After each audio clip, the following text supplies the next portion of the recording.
Welcome to the KTA board meeting. Let's get started. We do have a quorum, so we're missing a vice chair, but maybe he'll show up. Approval of the minutes from June. Do I have a motion? Second. Discussion? All in favor? Aye. Opposed? Ayes have it. Minutes approved as distributed, I guess. I do not have a report. Do any of the commissioners have reports? Go. I'd just like to say that this is my final board meeting as a KTA commissioner, so I would like to say thank you, particularly to all of the CAT staff, Isaac and Umar and everyone, for all of the great things that have been accomplished over the last few years. When I started on the board at the beginning of 2022, we were just starting the CAT Reimagine process, so it is just remarkable to me to see all the changes that have occurred over the last few years, the positive impact it's had on the community. So thank you very much for the opportunity to serve on the board. Oh, and I want to also say thank you to John and Sharon for always providing good counsel and advice throughout the last few years as well, particularly last year when I was serving as vice chair and chair. So again, it's been really an honor, and I hope to see you all in a year when I return from Germany. I was going to do all that and praise you, but then I left that to Isaac. So thank you for your service, and he's going to, because I didn't know all that you had done through CAT Reimagine since I was not here, but we thank you anyway. Staff reports. Yeah, Commissioner Brakewood stole my thunder there. I wanted to thank her for her time on the KTA board, and I'm really happy and sad for her family in the next adventure, but I'm hoping I can steal her back when you come back to the States. So I do appreciate your leadership too in stepping in as chair for I think about 6 months. So I greatly appreciate it, and your leadership too during CAT Reimagine. So again, I'm hoping I can steal you back when you come back to the States. We'll find you. We know where you live. The other two items are just briefly want to mention. Last Thursday, we provided a city council during a workshop a early presentation of our transit supportive development study. We are looking at developing ways to develop the corridor. We're using our FTA Areas of Persistent Poverty grant for that. We provided some early examples of what we can do to develop the corridors, add more density and more activity for our major and minor corridors. So I think that is on. I can never remember that media channel, but it should be on there if you want to catch that. The other item I want to mention is just greatly appreciate Umar, Quentin, Clay, and our entire operations team, as well as our on-time performance this month is 86%. So that's incredible. You guys are doing a great job. And we're almost to that 90%. So wanted to thank the team for that. That's all my updates. For now. Yeah. Mr. Burton. The famous travel survey. I know I've mentioned this a few times. I got it. My agency, in conjunction with TDOT and the UT Transportation Research Center, is doing what's called a household travel survey. It's a scientific random survey, so it's being sent out to people in random. So unfortunately, if you're really interested, you can't just do it. You have to get the letter. And what it basically is it asks you to track your travel for a day. You can either print it out and do like a paper diary, or there's an app where you can do it all online. They'll start sending these letters back out on August 7th. They took a break during the summer because they want to be sure they're capturing people's travel when school's in and everything like that. So maybe we'll get you a letter here. Maybe one day. But I really would encourage, one thing is, I think they're trying to get 3,000 from the region. It's just not the city of Knoxville. It also concerns Anderson, Blount, Loudoun counties. And so the biggest thing is having people believe that this is a legitimate, you get so much stuff in the mail today, So if you have someone that asks you about it, say, hey, you might work with the TPO or TDOT, is this a legitimate thing? Please encourage them to take it. These type of surveys transit riders are always underrepresented, and low income and minority citizens are underrepresented, but so we're really trying to be sure we can get a good sample. So please encourage people to take the survey if they get it. If they get it is the key, I'm just saying. Thank you. So, and thanks to planning and Director Thorne for all their work on the workshop that they did the other day. It's preliminary, but it's really good, and if you wanted it, it's probably on YouTube at this point, but community media recorded it, so I think it's worth watching personally, if you're interested. New business. There's no new business. No new business. Old business. For old business, we want to talk about, I don't know if I'm doing this right, but before we get to the public hearing, we want to make these recommendations, go over the presentation before we have the public hearing. That way, everybody's informed on what we're talking and discussing today. I'm going to turn it over to, I believe, Clay to talk about the route modifications to Route 1, Downtown Connector, and Route 16. We did bring these to the board as a recommendation in June. We wanted to wait till to this date to have the actual public hearing, so. I can take it from here. Thank you, Isaac. Good afternoon. My name is Clay Mercer, transit planner here with CAT. If you'll direct your attention to the projector, or the screen, sorry, I'll walk you through these changes, or the proposed changes. So our first one is for the Route 1 Downtown Connector. To better serve the Smoky Stadium as well as the Old City, we are revising it to go, let me pull up the left and rights. Outbound from Gay Street, right onto Summit Hill Drive, left onto Patton Street, which continues straight into Willow Avenue, left onto Central Street, right onto Summit Hill Drive, right onto Gay Street to resume the regular route. Inbound, there are no route revisions. We will be adding 2 new stops to this revision. The first one is at the Covenant Health Park shuttle pickup drop-off location, as well as a stop at Central and Willow Avenue to allow access to the Old City. And let me go back to the first slide. This will maintain 15-minute service to the stadium, so no major schedule changes there. And our second revision will be to the Route 16 Cedar Bluff Middlebrook. This change is to better serve the medical district over there on Dallas Springs. And the revision with the left to right are as follows. Outbound from Middlebrook Pike, Monday through Friday, 8 a.m. to 6 p.m. It is right onto Old Wise Garber Road, left onto Dallas Springs Boulevard, right onto Middlebrook Pike to resume regular route. Inbound from Middlebrook Pike, also Monday through Friday, 8 a.m., 6 p.m. It will be left onto Old Wise Garber Road, left onto Dallas Springs Boulevard, left onto Middlebrook Pike to resume regular route. I'll go back to that. And for this revision, we will be adding 4 new stops. That is 2 on Old Wise Garber and then 2 on Dallas Springs.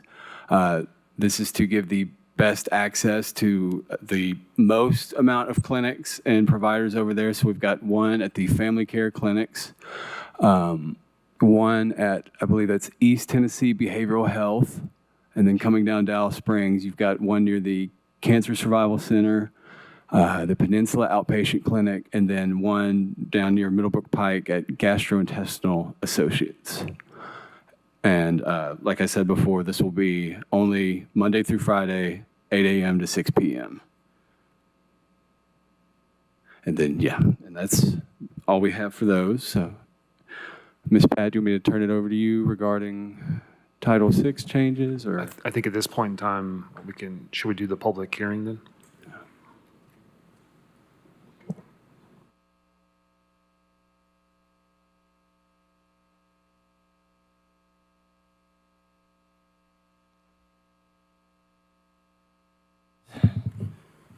My name is Sharwin Snelson. My address is 235 Carter Road, Knoxville, Tennessee, 37914. Okay. Do I have, 5 minutes? Is that correct? All right. So my concerns are some issues that have been happening with the lift system, as I cannot speak for the fixed line because I don't take that. But with the lift, there have been several concerns that I would like to bring up. I brought up to management one time, but I want to bring it up again to see if I can get some other people's attention if we can't make some necessary changes. We'll start with, unfortunately, sometimes when things happen, when it comes to lift, we're always told that the system did it, meaning Ecolane generated the trip. Well, that is great and all, but you have humans there to make the necessary changes, okay? One of the concerns I brought up were trip distribution. How are trips, distributed amongst drivers? Why is it some drivers get to sit for 1 or 2 hours and others are, busting tail? Unfortunately, sometimes when I call in, some of my concerns are dismissed as if it's not a big deal or big concern. The van's on its way. They're doing the best they can. I don't know what to tell you. I've asked, can you find the van? I can't. You have the technology. You can find where the van is. Another concern was not giving enough time for some of these trips. I work out west, and we all know 5 o'clock traffic is no joke, although I can pair Tazewell Pike with it no matter what. So there has to be sufficient time to factor in traffic, and especially wheelchairs, so that those people are secured properly so they don't take a chance of being hurt. Another concern I had was long wait time. I thought it gotten better, but again, this past week, it was an excessive wait time, and I was put through to several people. Another concern I had was, even though trips are, going to be moved around, it's just, I think there has to be more attention to watching the screens, making the necessary changes when they have to happen. If you notice that a van is running late, for whatever reason, you got to make those necessary changes to move to get people where they need to be on time. It doesn't matter if you're going to the gym, it doesn't matter if you're going to work, it doesn't matter where you're going. You want to get to your destination on time. Because we understand mess ups happen, and that's fine.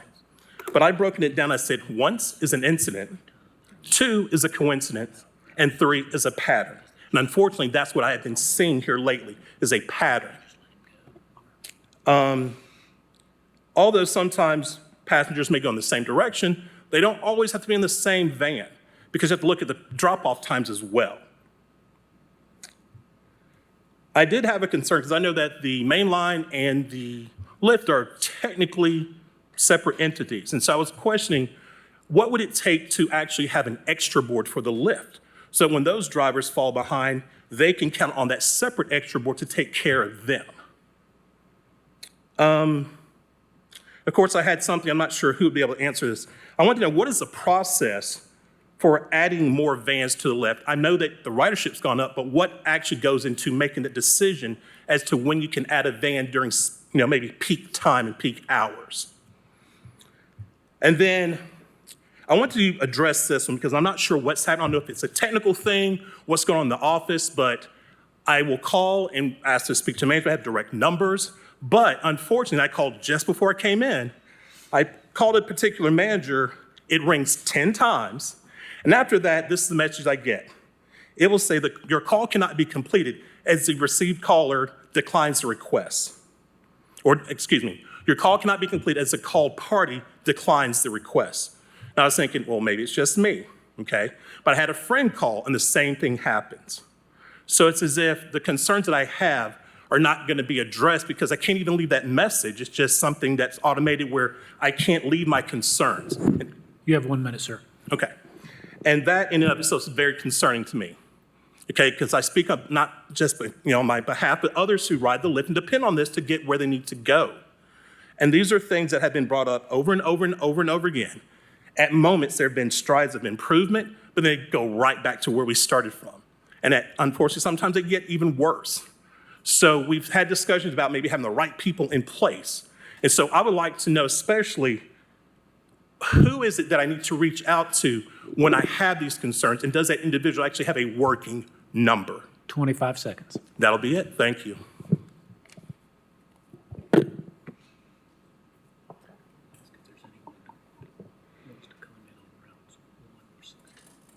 Is there somebody back there?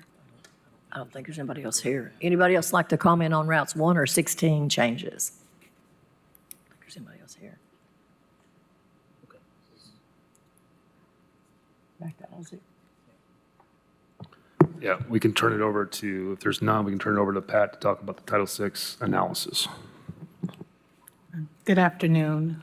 Just to give you all an overview for the new commissioner, because we receive federal dollars and we operate 50 or more fixed route buses, and we are in an urbanized area of over 200,000 people in population, we are mandated by FTA to have a Title VI program. And within that Title VI program, we are required to set what we call major service changes.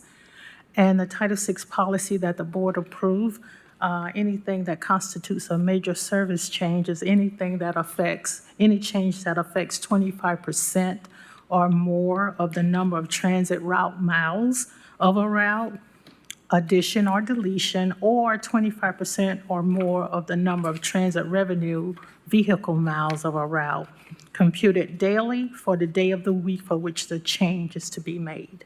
So that's the definition of a major service change. So when we talk about Route 1, the downtown connector, it is considered a major service change. If you look at page 2 of the Title VI analysis, the total service change is 36.9%. So that is over the 25% threshold. So that is considered a major service change, but however, it's a great impact. It's a very positive impact because it does not have an adverse impact on the minority or low-income population because of the increase in services. And so therefore, the Route 16, again, a service change, but based on the analysis, it only represents 0.72% service change, so that does not exceed a 25% threshold, so it's not considered a major service change. So I won't be talking about the Route 16 change, but it will have a positive impact on our low-income and minority population. If you flip over on page 4, the maps pretty much give you an overview of the downtown connector and the percentage of minority within the consensus block ID. And if you have questions, I'm going to defer to Clay to explain all of this. But if you look at the map 1, Route 1 downtown connector, the minority, percent minority in the census block ID, you can see that the changes for Route 1 impacts the minority population, but not significantly. And then if you look over at the map 3, map 1 and 2 represent the minority census block, map 3 and 4 represent the low income census block ID. And as you can see, based on the map and the route for the downtown connector, you can see the impact it has on the low income population as well. So based on that, there is no significant disparate impact or disproportionate impact on the minority or low-income population. So once we do those analyses, we have to also do an accrual of benefit analysis, which is on page 9, and we compare Route 1 to our current system-wide service. And one of the things we have to ensure that the overall accrual of benefits is distributed equally, or the minority or low income has greater access to these changes. And as you can look at the table below, based on this particular route, the percent of minority compared to non-minority is 51%. So the minority will have will benefit a lot more from the changes in this particular route. And then when you look at the low income, it's 59% compared to the 62% system-wide, which is not exceeding that 62%, but it's close to. So therefore, our low income will also benefit from the service changes for Route 1.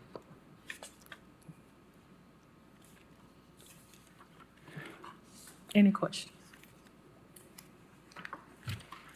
Do we know the proposed change percentages for the minority and low-income routes for that? Are you talking about, let's see. So like on page 9, we now know that 51% of people who are in minority classified blocks should be able to access these rides. What was it before?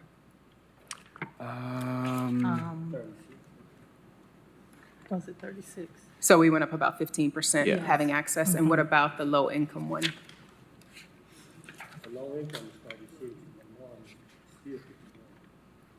So we went up about 17% for the low income? Yes. Okay, thank you.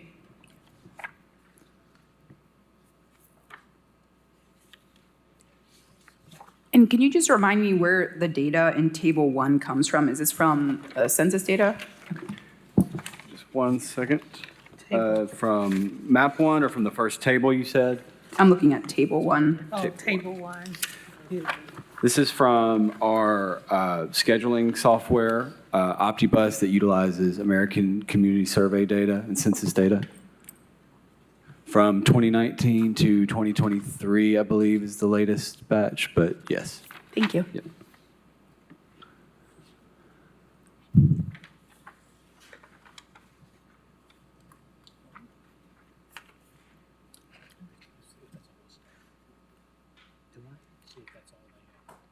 Anybody else on staff got anything to add to that?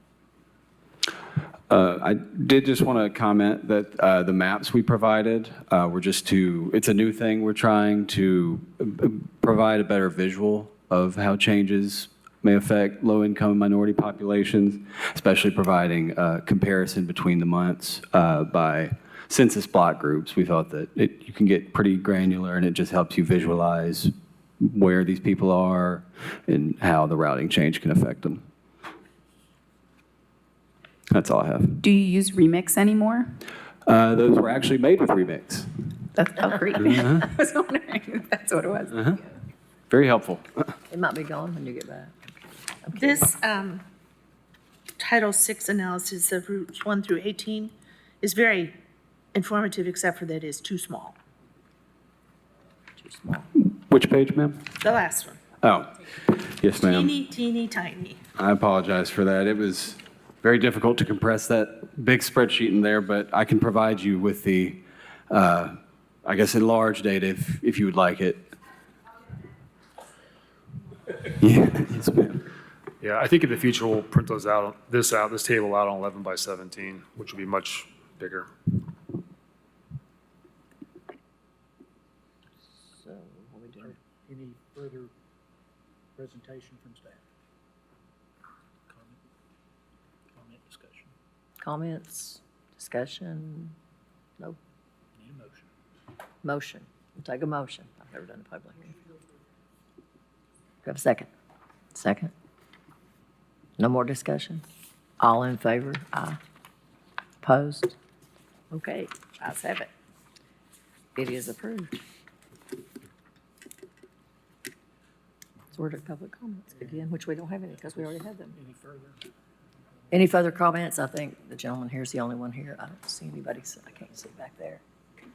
Okay, so. I have a question regarding Yes. the previous public comment. Sure. So I know we oftentimes have community members share concerns about cat lift, and I don't think I even know the process for how we resolve those concerns. I just want to know, how can we address some of the concerns he shared, because they're pretty valid. But I just want to know the process for when someone brings a concern about cat lift. Where can that be resolved? Because we typically don't do it here.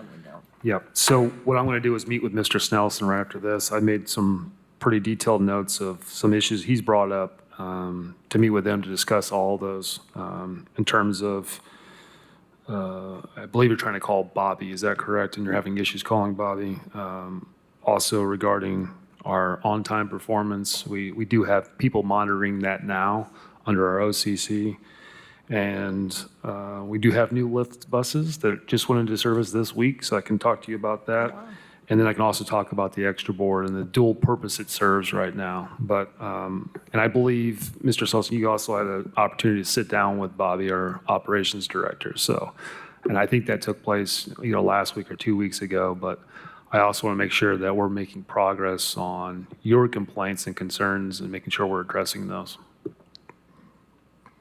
So you're going to get with him after? Yes. Yes, okay, thank you. Does that take care of that for you at this point? Okay. I guess that's it, other than setting the next meeting. Oh, I'm sorry, I didn't see you. I recognize that this body does not take up these issues, but since they have also been brought up here several times, it would be very helpful just to know what happens, if they're addressed, and if you feel that they were resolved in a way that was helpful. Not that we have anything to do with it, I do see that, but I know that I get asked questions about what happens, and if I don't know the answers, I can't be supportive of the solutions, and I'm sure they're there, so. And it sounds like even from Mr. Snelson's comments that we've made some progress and then we'll kind of backtrack. We make some progress, kind of backtrack, specifically to Mr. Snelson's comments today. So Any more comments? You sure? Okay. I guess we will set the next meeting for August the 28th at 3 p.m. minus our friend Candace, who will be across the pond somewhere. We will miss you very much. So anyway, I guess this meeting is adjourned.